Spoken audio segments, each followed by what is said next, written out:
ನಮಸ್ಕಾರ ಗೆಳೆಯರೆ, ಗ್ಯಾಜೆಟ್ ಲೋಕದ ಮತ್ತೊಂದು ವಿಡಿಯೋಗೆ ತಮಗೆ ಸ್ವಾಗತ. ಈ ವಿಡಿಯೋದಲ್ಲಿ ನಾವು ನಿಮ್ಮ ಆಂಡ್ರಾಯ್ಡ್ ಫೋನ್ನಲ್ಲಿ ಕನ್ನಡದ ಕೀಲಿಮಣೆ ಅಥವಾ ಕೀಬೋರ್ಡ್ ಅನ್ನು ಹಾಕಿಕೊಳ್ಳುವುದನ್ನು ಇನ್ಸ್ಟಾಲ್ ಮಾಡುವುದು ಹೇಗೆ ಎಂಬುದನ್ನು ನಾನು ತೋರಿಸ್ತೇನೆ. ಮೊದಲನೆಯದಾಗಿ ನಿಮ್ಮ ಗೂಗಲ್ ಪ್ಲೇಸ್ಟೋರನ್ನು ತೆರೆಯಿರಿ. ಅದರಲ್ಲಿ ಕನ್ನಡದ ಕೀಬೋರ್ಡ್ ಅಥವಾ ಕೀಲಿಮಣೆ ಅಂದರೆ ನಿಮಗೆ ಬೇಕಾದಷ್ಟು ಸಿಗುತ್ತದೆ ಗೂಗಲ್ ಪ್ಲೇಸ್ಟೋರ್ನಲ್ಲಿ.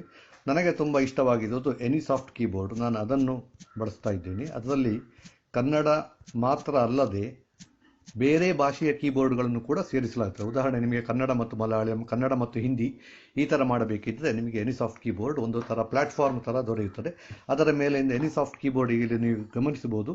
ಎನಿಸಾಫ್ಟ್ ಥೀಮ್, ಎನಿಸಾಫ್ಟ್ ಕೀಬೋರ್ಡ್ ಅಂತ ಮೇಲೆ ಕಾಣಿಸ್ತಾ ಇದೆಯಲ್ಲ, ಅದನ್ನು ಇನ್ಸ್ಟಾಲ್ ಮಾಡಿ, ಅದು ಆಯ್ಕೆ ಮಾಡಿಕೊಂಡು ಅದನ್ನು ಸ್ಥಾಪಿಸಿ ಅಂತ ಮಾಡಿ. ಇದು ಮೊದಲ ಹಂತ. ಈಗ ಎನಿಸಾಫ್ಟ್ ಕೀಬೋರ್ಡ್ ಇನ್ಸ್ಟಾಲ್ ಆದ ಮೇಲೆ ಈ ಎನಿಸಾಫ್ಟ್ ಕೀಬೋರ್ಡ್ ಒಂದು ಪ್ಲ್ಯಾಟ್ಫಾರ್ಮ್ ಥರ ಅಂತ ನಾನು ಹೇಳಿದ್ನಲ್ಲ, ಅಂದರೆ ಈ ಪ್ಲ್ಯಾಟ್ಫಾರ್ಮ್ ಮೇಲೆ ಬೇರೆ ಬೇರೆ ಕೀಬೋರ್ಡ್ಗಳನ್ನು ನಾವು ಇನ್ಸ್ಟಾಲ್ ಮಾಡಬೇಕಾಗುತ್ತದೆ. ಈಗ ಮೊದಲ ಹಂತದಲ್ಲಿ ಎನಿಸಾಫ್ಟ್ ಕೀಬೋರ್ಡ್ ಇನ್ಸ್ಟಾಲ್ ಆಯಿತು. ಈಗ ಎರಡನೇ ಹಂತದಲ್ಲಿ ನಾವೇನು ಮಾಡಬೇಕಂದ್ರೆ, ಈ ಎನಿಸಾಫ್ಟ್ ಕೀಬೋರ್ಡಿಗೆ ಬೇರೆ ಬೇರೆ ಕೀಲಿಮಣೆ ವಿನ್ಯಾಸಗಳು ಅಥವಾ ಕೀಬೋರ್ಡ್ ಲೇಔಟ್ಗಳು ಅಂದರೆ ಭಾಷೆಗಳು ಲಭ್ಯವಿವೆ. ಉದಾಹರಣೆಗೆ ಕನ್ನಡ.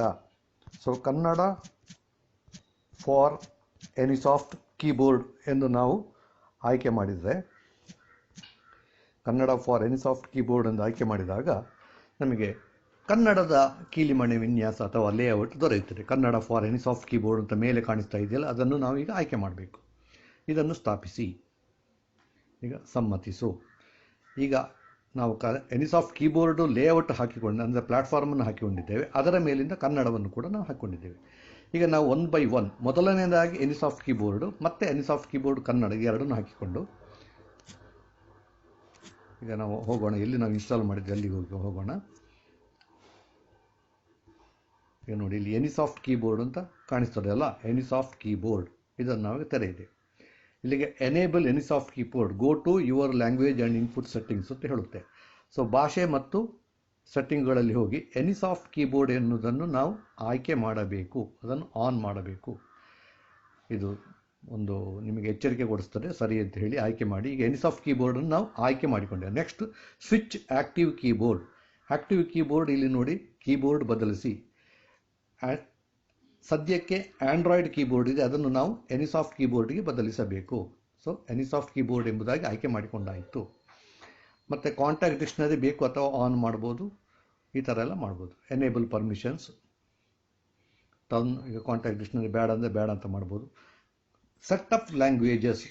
ಈ ಸೆಟಪ್ ಲ್ಯಾಂಗ್ವೇಜಸ್ ಅನ್ನೋಲ್ಲಿ ನಾವು ಯಾವ ಯಾವ ಭಾಷೆಗಳನ್ನು ಆಯ್ಕೆ ಮಾಡಬೇಕು. ಸದ್ಯಕ್ಕೆ ಇಂಗ್ಲೀಷ್ ಕಾಣಿಸ್ತಾ ಇದೆಯಲ್ಲ, ಅದೇ ಥರ ಹಿಂದಿ ನಾನು ಹಾಕ್ಕೊಂಡಿದ್ದೆ. ಹಿಂದಿ ಅಂತ ಕಾಣುತ್ತದೆ. ಹಿಂದಿ ನ್ಯೂಮರಲ್ಸ್. ಕನ್ನಡ ಅಂತ ಇದೆ ನೋಡಿ, ಕನ್ನಡ ಇನ್ಸ್ಕ್ರಿಪ್ಟ್.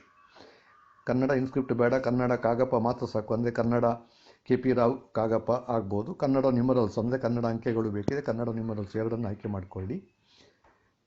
ಆಮೇಲೆ ವಾಪಸ್ ಹೋಗಿ ಬೇಕಿದ್ದರೆ ಸೆಲೆಕ್ಟ್ ಥೀಮ್ ಅಂತ ಬೇರೆ ಬೇರೆ ವಿನ್ಯಾಸಗಳನ್ನು ಆಯ್ಕೆ ಮಾಡ್ಕೋಬೋದು. ಯಾವ ವಿನ್ಯಾಸ ನಿಮಗೆ ಬೇಕು, ಇಷ್ಟ ಆಗ್ತದೆ ಅದನ್ನೇ ಆಯ್ಕೆ ಮಾಡ್ಕೋಬೋದು. ನಿಮಗೆ ಇಷ್ಟವಾದ ಥೀಮ್ ಆಯ್ಕೆ. ಬೇರೆ ಇನ್ನೇನು ಆಯ್ಕೆ ಮಾಡ್ಕೋಬೇಕು ಅಂದರೆ, ಉದಾಹರಣೆಗೆ ಡಿಕ್ಷನರಿಗಳು ನಿಮಗೆ ಬೇಕು ಅಂದರೆ, ಅದು ನಿಮಗೆ ಕಿರಿಕಿರಿ ಆಗ್ತದೆ ಅಂದರೆ ಅದನ್ನು ಆಫ್ ಮಾಡಿ ಇಟ್ಕೋಬೋದು. ನಾನು ಸಾಮಾನ್ಯವಾಗಿ ಆಫ್ ಮಾಡ್ತೇನೆ, ಯಾಕಂದರೆ ನಮಗೆ ಬೇಕಾದ ಪದಗಳು ಅದರಲ್ಲಿ ಇದು ತುಂಬ ಕಡಿಮೆ.